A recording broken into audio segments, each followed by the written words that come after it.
ಇವಾಗ ಹಲಸಿನ ಹಣ್ಣನ್ನು ಬಿರಿಯೋದು.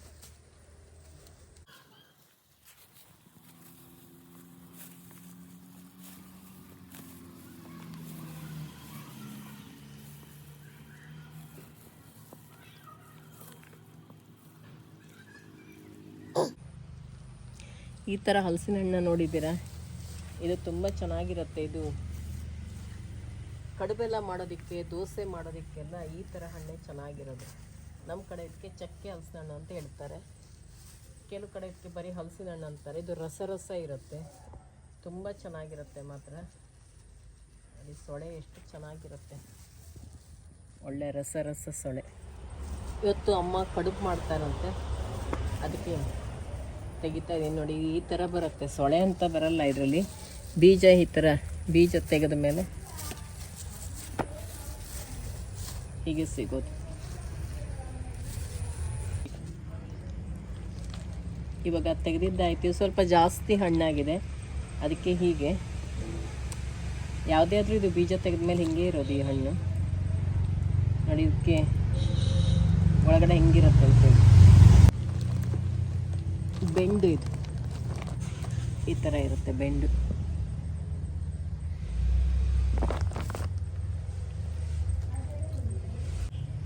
ಇವಾಗ ಇದೆಲ್ಲ ತಗೊಂಡೋಗಿ ಹಸು ಕೊಟ್ಟು ಬರ್ತೀನಿ.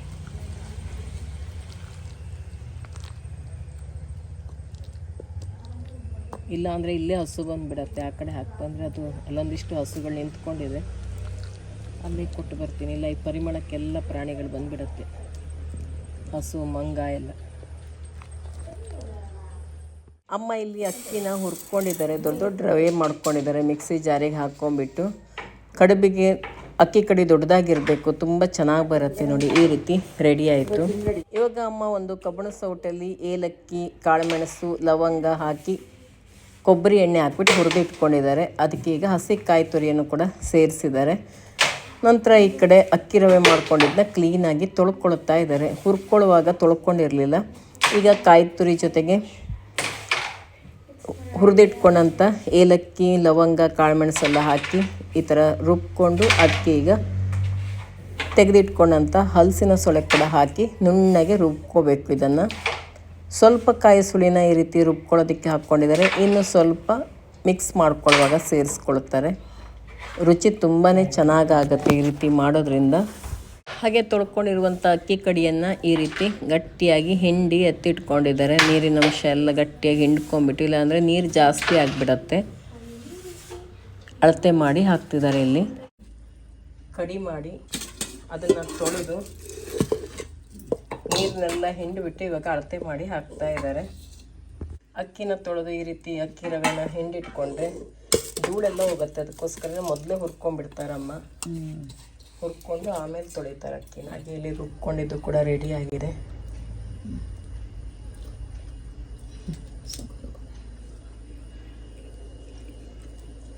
ಅಕ್ಕಿ 1.5 ಇದ್ದಾನೆ. ಹೌದು, 1.5 ಅಕ್ಕಿ 2 ಗುಳ.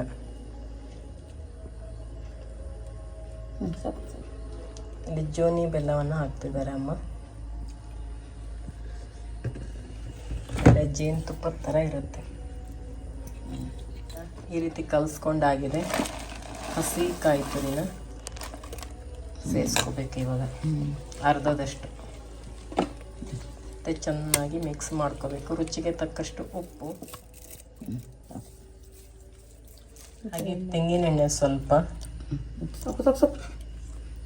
2-3 ಚಮಚದಷ್ಟು ಹಾಕ್ಕೋಬೇಕು. ಕಡುಬಿನ ಹಿಟ್ಟು ರೆಡಿ ನೋಡಿ. ಹಿಟ್ಟಿನ ಹದ ಹೀಗಿರಬೇಕು. ಅದೆಲ್ಲ ಹುರ್ಕತ್ತೆ ಕಡೆಗೆ. ಒಂದನಿ ಆ ಬೇಕಿಂಗ್ ಪೌಡ್ರ್ ಹಾಕ್ಲಾ? ಸ್ವಲ್ಪ ಬೇಕಿಂಗ್ ಪೌಡ್ರ್ ಕೂಡ ಸೇರಿಸ್ತಾ ಇದ್ದಾರೆ, 1-2 ಚಿಟಿಕೆಯಷ್ಟು. ಗಂಟೆ ಇದನ್ನ ಹೀಗೆ ಬಿಡಬೇಕು. ಚೆನ್ನಾಗಿ ಕಲಿಸ್ಬಿಟ್ಟು ಎಲ್ಲ ಹೀರ್ಕೊಳತ್ತೆ ಅದು. ಆಮೇಲೆ ಹೌದು, ಆಮೇಲೆ ಎಲ್ಲ ಹೀರ್ಕೊಂಡಿರುತ್ತೆ. ನಂತರ ಬಾಳೆ ಎಲೆಯಲ್ಲಿ ಹಚ್ಚಿಬಿಟ್ಟು ಹಿಟ್ಟಲ್ಲಿ ಬೇಯಿಸಿದ್ರೆ ಆಯಿತು. ಇವಾಗ ಕಡುಬು ಮಾಡೋದಕ್ಕೆ ನಾನಿಲ್ಲಿ ಬಾಳೆ ಕೊಯ್ಕೊಂಡು ಹೋಗೋದಕ್ಕೆ ಅಂತ ಬಂದಿದ್ದೀನಿ. ಮನೆ ಪಕ್ಕದಲ್ಲೇ ಬಾಳೆ ಗಿಡ ಇದೆ, ಇಲ್ಲೇ ಕೊಯ್ಯೋದು, ಹಾಗೆ ತಗೊಂಡೋಗಿ ಕಡುಬು ಮಾಡೋದು. ಎಲೆ ಬರ್ತದೆ.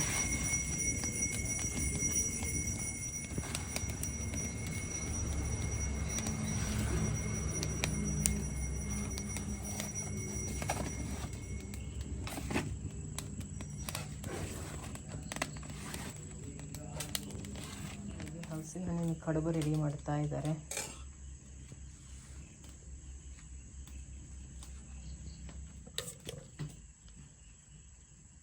ಪಾಯಸ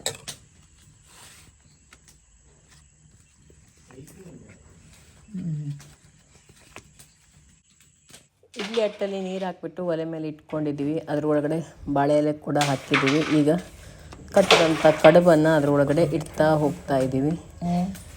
ಚೆನ್ನಾಗಿ ಬೇಯುತ್ತೆ. ಒಲೆ ಬೆಂಕಿಯಲ್ಲಿ ಬೇಯಿಸ್ಕೊಂಡ್ರೆ ರುಚಿ ಕೂಡ ಜಾಸ್ತಿ.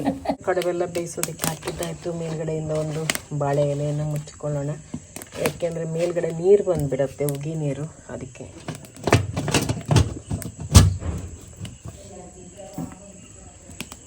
ಈ ರೀತಿ ಒಲೆಯಲ್ಲಿ ಬೇಯಿಸಿದ್ರೇ ತುಂಬ ಚೆನ್ನಾಗಾಗೋದು ಕಡುಬು. ಅವತ್ತು ಗ್ಯಾಸಲ್ಲಿ ಮಾಡಿದ್ವಿ, ಆಮೇಲೆ ಬೇಡ ಅಂತ ಮತ್ತೆ ಒಲೆ ಬೆಂಕಿನೇ ಒಟ್ಟಿಟ್ಟಿದ್ದಾಯಿತು. ಇವತ್ತಷ್ಟು ಒಲೆ ಬೆಂಕಿಯಲ್ಲಿ ತುಂಬ ಚೆನ್ನಾಗಾಗತ್ತೆ. ಆಗಿರೋದ್ರಿಂದ ನೋಡಿ, ಅಷ್ಟೇನು ಇದು ಮಷೀನೂ ಆಗಿಲ್ಲ. ಪಾತ್ರೆ ತೊಳೆಯೋದು ಕೂಡ ಸುಲಭ. ಮೇಲ್ಗಡೆ ಇಡ್ಲಿ ಕೂಡ ರೆಡಿ ಮಾಡಿದರು. ಕಡುಬು ನೋಡೋಣ ಈಗ ಹೆಂಗಾಗಿದೆ ಅಂತ.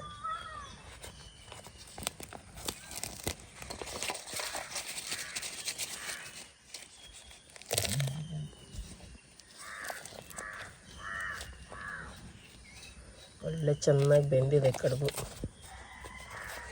ಉದುರಾಗಿ ಬಂದಿದೆ, ನೋಡ್ರೆ ಗೊತ್ತಾಗುತ್ತೆ. ನೋಡಿ, ಸಖತ್ತಾಗಿದೆ ಕಡುಬು.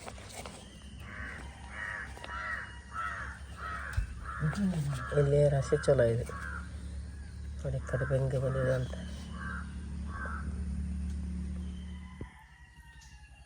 ತಿನ್ನೋದಕ್ಕೂ ತುಂಬಾ ರುಚಿಯಾಗಿದೆ ಕಡುಬು. ಈಗ ಬೆಳಗ್ಗೆನೇ ತಿಂತಾ ಇದ್ದೀನಿ ನಾನು. ನೀವು ಕೂಡ ಖಂಡಿತ ಟ್ರೈ ಮಾಡ್ಬೋದು. ಇವಾಗಂತೂ ಹಲಸಿನ ಹಣ್ಣು ಇರುತ್ತಲ್ಲ, ತುಂಬಾ ರುಚಿಯಾಗುತ್ತೆ. ತಿನ್ನೋದಕ್ಕೂ ತುಂಬ ರುಚಿಯಾಗಿದೆ. ನಾನಾಗಲೇ ಒಂದು ಪೀಸ್ ತಿಂದು ನೋಡಿದೆ. ನಿನ್ನೆ ಗಾಳಿ ಮಳೆ ಇತ್ತು, ಎಷ್ಟೊಂದು ಮಾವಿನ ಹಣ್ಣು ಬಿದ್ದಿದೆ ಕೆಳಗಡೆ.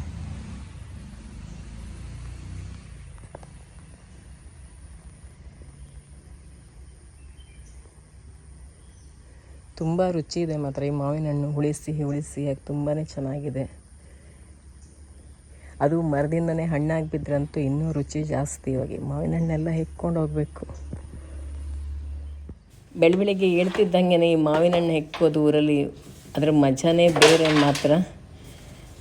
ಸಿಟಿಲೆಲ್ಲ ಈ ಥರ ಚಾನ್ಸ್ ಎಲ್ಲ ಸಿಗೋದಿಲ್ಲ ನಮಗೆ. ಸುಮಾರು ಮಾವಿನ ಹಣ್ಣು ಬಿದ್ದಿದೆ. ಗಾಳಿ ಮಳೆ ಇತ್ತಲ್ಲ, ತುಂಬ ಜೋರಾಗಿ ಗಾಳಿ ಮಳೆ ಇರೋದ್ರಿಂದ ಸುಮಾರಿಷ್ಟು ಬಿದ್ದಿದೆ. ಇದನ್ನ ಇಲ್ಲೇ ಹೆಕ್ಕಿ ಇಲ್ಲೇ ತಿಂದು ಬಿಡಬೇಕು.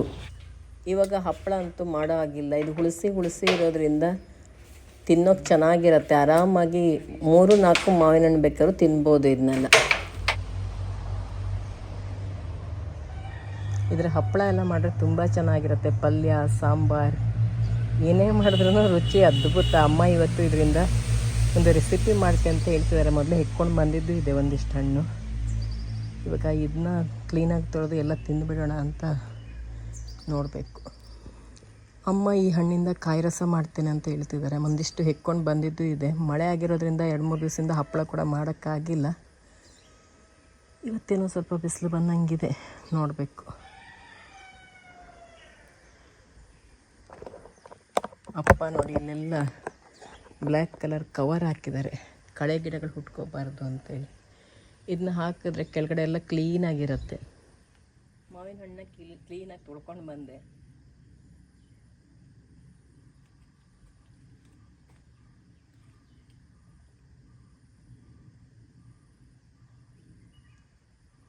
ಈ ಮಾವಿನ ಹಣ್ಣು ಇದೇ ಥರ ತಿನ್ನೋದು ತುಂಬ ಜನರಿಗೆ ಗೊತ್ತಿರುತ್ತೆ. ಊರ ಕಡೆಯವರಿಗಂತೂ ಗೊತ್ತಿದ್ದೇ ಇರುತ್ತೆ.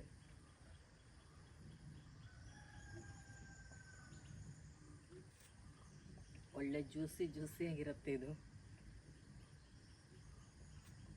ಇದೊಂದು ಮರ ಮಂಗಗಳು ನೋಡಿಲ್ಲ, ಮತ್ತು ಯಾವ ಮರದಲ್ಲೂ ಇಟ್ಟಿಲ್ಲ. ಇಲ್ಲಿ ಮಂಗಕ್ಕೆ ಬರೋ ಸ್ವಲ್ಪ ಕಷ್ಟ, ಅದಕ್ಕಾಗಿ ಬಂದಿಲ್ಲ ಅಷ್ಟೇ. ಈ ಸರಿ ಊರಲ್ಲಿ ಒಳ್ಳೆ ಎಂಜಾಯ್ ಮಾಡಿದ್ವಿ. ಮಾವಿನ ಹಣ್ಣು, ಹಲಸಿನ ಹಣ್ಣು, ಹಲಸಿನಕಾಯಿ ಹಪ್ಪಳ, ಚಿಪ್ಸು ಅಂತೇಳಿ. ಹಪ್ಪಳ ಅಷ್ಟೊಂದು ಮಾಡೋಕ್ಕಾಗಿಲ್ಲ, ಆದ್ರೂ ಪರವಾಗಿಲ್ಲ, ಒಂದು ಸ್ವಲ್ಪ ಮಟ್ಟಿಗೆ ಮಾಡ್ಕೊಂಡಿದ್ದಾಯಿತು. ಸಂಡಿಗೆ ಅದು ಇದು ಅಂತೇಳಿ ಒಳ್ಳೆ ಮಜಾ ಆಯಿತು ಊರಲ್ಲಿ ಅಪ್ಪ ಅಮ್ಮನ ಜೊತೆಗೆ. ದಿನ ಕಳೆದಿದ್ದೇ ಗೊತ್ತಾಗಿಲ್ಲ. ಮಾವಿನ ಹಣ್ಣು ಹಲಸಿನ ಹಣ್ಣು ತಿಂದರೆ ವೇಟ್ ಅಂತೂ ಜಾಸ್ತಿ ಆಗೇ ಆಗುತ್ತೆ. ಇವಾಗ ತಿಂಡಿ ಎಲ್ಲ ತಿಂದಿದ್ದಾಯಿತು, ಪಾತ್ರೆ ತೊಳೆಯೋಣ ಅಂತ ಬಂದೆ. ನೋಡಿ, ಈ ನೇಚರಲ್ಲಿ ಕೂತ್ಕೊಂಡು ತೊಳೆಯೋದಿದೆಯಲ್ಲ, ಈ ಮಜನೇ ಬೇರೆ. ಊರಲ್ಲಿ ಈ ಥರ ಹೊರಗಡೆ ಎಲ್ಲ ನೋಡ್ತಾ ಪಾತ್ರೆ ತೊಳೆಯೋದಕ್ಕೆ ಒಳ್ಳೆ ಮಜಾ ಬರುತ್ತೆ. ಮಾತ್ರ ಪಾತ್ರೆ ತೊಳೆದಂಗೆ ಅನಿಸಲ್ಲ, ಎಷ್ಟು ಪಾತ್ರೆ ತೊಳೆದ್ರೂ. ಸೊಳ್ಳೆಗಳು ಬಂದರೆ ಮಾತ್ರ ಸ್ವಲ್ಪ ಬೇಜಾರು. ಇಲ್ಲ ಅಂದರೆ ಇಲ್ಲಿ ಆರಾಮಾಗಿ ಕೂತ್ಕೊಂಡು ಹೊರಗಡೆ ಎಲ್ಲ ನೋಡ್ತಾ ತೊಳಿಬೋದು. ಒಳಗಡೆ ಕೂತ್ಕೊಳ್ಳೋದು ಅಥವಾ ನಿಂತ್ಕೊ ತೊಳೆಯೋದು ಅದೆಲ್ಲ ಇರಲ್ಲ ಊರಲ್ಲಿ. ಇಲ್ಲಿ ಊರಿಗೆಲ್ಲ ಬಂದುಬಿಟ್ರೆ ಬೆಂಗಳೂರಿಗೆ ಹೋಗೋದೇ ಬೇಜಾರು. ಅದರಲ್ಲೂ ಏಪ್ರಿಲ್ ಮೇ ಟೈಮಿಗೆ ಬಂದಾಗ ಉಳಿಯೋಕ್ಕೆ ಬಂದಿರ್ತೀವಲ್ಲ, ಅಪ್ಪ ಅಮ್ಮನ ಜೊತೆಗೆ ಇದ್ದು ರೂಢಿ ಆಗಿಬಿಟ್ಟಿರುತ್ತೆ. ಮತ್ತು ಯಾರಪ್ಪ ಹೋಗ್ತಾರೆ ಬೆಂಗಳೂರಿಗೆ, ಇಲ್ಲೇ ಇದ್ದು ಬಿಡೋಣ ಅನಿಸುತ್ತೆ. ನಿಜವಾಗ್ಲೂ ಊರಿಗೆ ಬಂದರೆ ಬೆಂಗಳೂರು ಕಡೆ ಯೋಚನೆನೇ ಇರಲ್ಲ. ಇವಾಗ ನೋಡಿ, ಇಲ್ಲಿ ಹಸುಗಳೆಲ್ಲ ಬಂದುಬಿಡ್ತು, ಬೆಳಗಾಯ್ತಲ್ವ. ಎಲ್ಲ ಹಲಸಿನ ಹಣ್ಣಿನ ಪರಿಮಳಕ್ಕೆ ತೋಟ ಎಲ್ಲ ತಿರುಗ್ತಾನೇ ಇರುತ್ತೆ. ಯಾರ್ಯಾರ್ದು ಮನೆ ಹಸುಗಳು ತುಂಬ ಬರ್ತಾ ಇರುತ್ತೆ. ನಿಮ್ಮ ಜೊತೆ ಮಾತಾಡ್ತಾ ಪಾತ್ರೆ ಕೂಡ ತೊಳೆದಾಯಿತು ನಂದು. ಇವಾಗ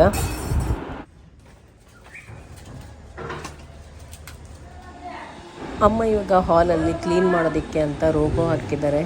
ಒಂದು ರೌಂಡ್ ನೋಡಿ ಎಲ್ಲ ಚೆಕ್ ಮಾಡ್ಕೊಂಡು ಬರುತ್ತೆ. ಆಮೇಲೆ ಗುಡಿಸಿ ಒರೆಸಿ ಎಲ್ಲ ಮಾಡುತ್ತೆ. ತುಂಬ ಕ್ಲೀನ್ ಮಾಡುತ್ತೆ ಮಾತ್ರ.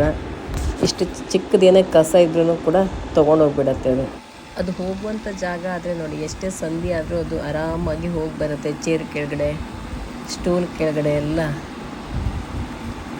ಕಡೆ ಕ್ಲೀನ್ ಮಾಡ್ಕೊಂಡು ಬರ್ತಾ ಇದೆ. ಇದು ಚಿಕ್ಕ ಜಾಗ ಆದರೆ ಅದಕ್ಕೆ ಒಳಗಡೆ ಹೋಗೋಕ್ಕಾಗಿಲ್ಲ ಅಂದರೆ ಮಾತ್ರ ಹೋಗಲ್ಲ. ಇಲ್ಲ ಅಂದರೆ ಎಲ್ಲ ಕಡೆ ನೀಟಾಗಿ ಕ್ಲೀನ್ ಮಾಡ್ಕೊಂಡು ಬರುತ್ತೆ. ಆನಂತರ ಅದ್ರ ಜಾಗಕ್ಕೆ ಹೋಗಿ ಅದು ಕೂತ್ಕೊಳ್ಳುತ್ತೆ ಚಾರ್ಜ್ ಹಾಕ್ಕೊಂಡು. ಒಂಥರ ಚೆನ್ನಾಗಿದೆ. ನಾನು ತಗೊಳ್ಳೋಣ ಅಂದ್ಕೊಂಡೆ, ಆದರೆ ನಮ್ಮ ಮನೆಯಲ್ಲಿ ಸ್ಟೆಪ್ಸ್ ಜಾಸ್ತಿ ಇದೆಯಲ್ಲ, ಈ ಥರ ಇಲ್ಲ. ಅದಕ್ಕೆ ಸ್ವಲ್ಪ ಕ್ಲೀನಿಂಗ್ ಕಷ್ಟ ಅನಿಸುತ್ತೆ. ದಿವಸದಿಂದ ಬಿಸಿಲಿರಲಿಲ್ಲ, ಬರೀ ಮಳೆ ಆಗಿತ್ತು. ಅದಕ್ಕೆ ಈ ಮಾವಿನ ಹಣ್ಣಿನ ಹಪ್ಪಳ ಎಲ್ಲ ಇನ್ನೂ ಸರಿಯಾಗಿ ಒಣಗಿರಲಿಲ್ಲ. ಅದಕ್ಕೆ ಇನ್ನೊಂದು ರೌಂಡ್ ಒಣಸೋಣ ಅಂತೇಳಿ ತೊಗೊಂಡು ಬಂದೆ. ಇವತ್ತು ಚೆನ್ನಾಗಿ ಬಿಸಿಲು ಬಂದಿದೆ. ಒಂದು ವಾರದಿಂದ ಮಳೆ ಇಲ್ಲ ಅಂದರೆ ತುಂಬ ಹಪ್ಪಳ ಮಾಡ್ಬೋದಿತ್ತು. ಇವಾಗ ಹಪ್ಪಳ ಒಣಸ್ಬಿಟ್ಟು ಒಂದಿಷ್ಟು ದೊಡ್ಡ ಹಪ್ಪಳ ತಿಂದ್ಕೊಂಡು ಹೋಗ್ತೀನಿ. ಮಾವಿನ ಹಣ್ಣು ಹಪ್ಪಳ ಒಣಸೋಕ್ಕೆ ಬಂದಮೇಲೆ ಬಾಯಿ ನೀರು ಬಂದೇ ಬರುತ್ತೆ.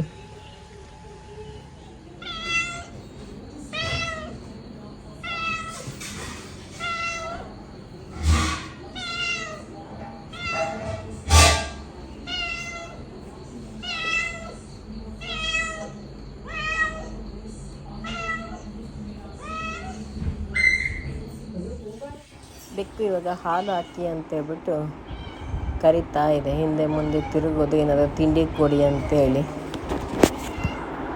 ಊರಲ್ಲೆಲ್ಲ ದೊಡ್ಡ ದೊಡ್ಡ ಜಾಗ ಇರೋದ್ರಿಂದ ಬೆಕ್ಕುಗಳೆಲ್ಲ ಆರಾಮಾಗಿ ಎಲ್ಲ ಕಡೆ ತಿರುಗ್ಕೊಂಡು ಓಡಾಡ್ಕೊಂಡಿರುತ್ತೆ.